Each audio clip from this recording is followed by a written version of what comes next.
Hello, you are watching Shalom World News. I'm Rory McLennan, coming to you from Glasgow, Scotland. Here are the latest headlines from around the world. Cardinal Robert Sarah, prefect emeritus of the Congregation for Divine Worship, has requested Pope Francis to allow the resumption of private masses at the side altars in St. Peter's Basilica after they were suspended earlier this month. In an essay published on the blog of Vatican journalist Sandro Magister, the Cardinal petitions the Holy Father to order the withdrawal of the recent order issued by the Secretariat of State. In the Basilica, which contains 45 altars and 11 chapels, it was a long-standing tradition for priests to offer private masses early in the morning, either alone or served by a deacon, and sometimes in the presence of a small congregation. Cardinal Sarah said the role of the altar is that Mass should be offered on it always. The US state of Arkansas has passed a law which upholds the right of conscience of doctors. The legislation, which was signed by Governor Asa Hutchinson on March the 26th, allows doctors to refrain from performing non-emergency medical procedures that violate their moral or religious convictions. In a statement, the governor says he supports the right of conscience as long as emergency care is exempted and conscience objection cannot be used to deny health service to any class of people. The pro-LGBT group Human Rights Campaign and the American Civil Liberties Union had pressured Hutchinson not to sign the bill, citing discrimination against LGBT patients. Nevertheless, the governor said the bill was narrower in scope and does not target any category.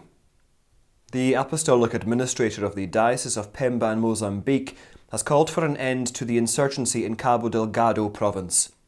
In his Palm Sunday homily, Bishop António Juliasse Ferreira Sandramo, who is also the Auxiliary Bishop of Maputo, called for an end to the violence as soon as possible. He said there is no religion of violence, and those who govern cannot wash their hands like Pilate, because washing hands is condemning the innocent. Hundreds of Islamist militants ravaged the northeastern region of Palma on March the 24th, and dozens are reported to be dead, with thousands displaced. Palma is located in the Cabo Delgado province, which is home to the Muslim insurgents with links to the Islamic State. So far, more than 2,000 people have been killed and nearly 700,000 people displaced.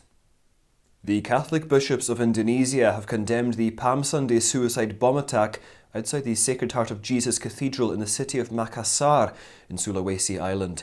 Expressing concern, prayer and deep sorrow, the bishops said that the attack was not just on the Catholic community, but against the whole nation. The bishops also appealed to Indonesians to remain calm and vigilant. Two suicide bombers believed to be members of the Islamic State-affiliated Jamaah Ansharut Daulah blew themselves up at the side gate of the cathedral while worshippers were coming out after Mass on March the 28th. As many as 20 people were injured in the explosion.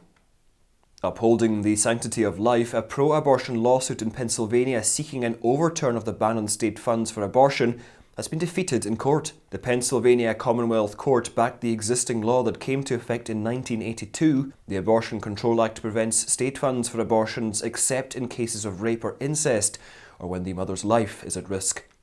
The lawsuit, filed in 2019, had asked the court to order the state's funds to cover abortions, arguing the existing law violates the equal constitutional rights of low-income women. With the exception of one, the 7-judge panel ruled on March the 26th that it is bound by the 1985 Supreme Court decision to support the law.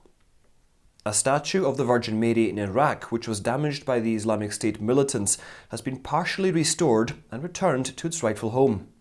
The statue was one of the highlights during the papal visit to the Middle Eastern nation when it was present during Pope Francis's Mass in Erbil. While the head of the statue has been restored, its chopped-off hands have been left hanging as a stark reminder of the grim days of persecution.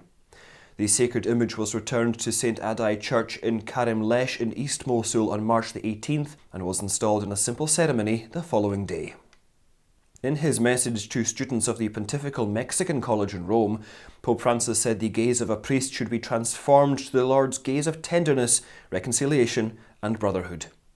While granting them an audience on March the 29th, the pontiff meditated on the priesthood and the special evangelical mission in Mexico. The Holy Father said the challenges the Church faces today demand priests to conform to the Lord and the gaze of love with which he contemplates us. The Pope also exhorted them to look at society's problems such as violence and socio-economic inequalities. He concluded his message by entrusting the Mexican clergy and the community to Our Lady of Guadalupe and St. Joseph. And those are your latest headlines. Do join us again tomorrow. In the meantime, you can visit swnews.org for more updates. Shalom.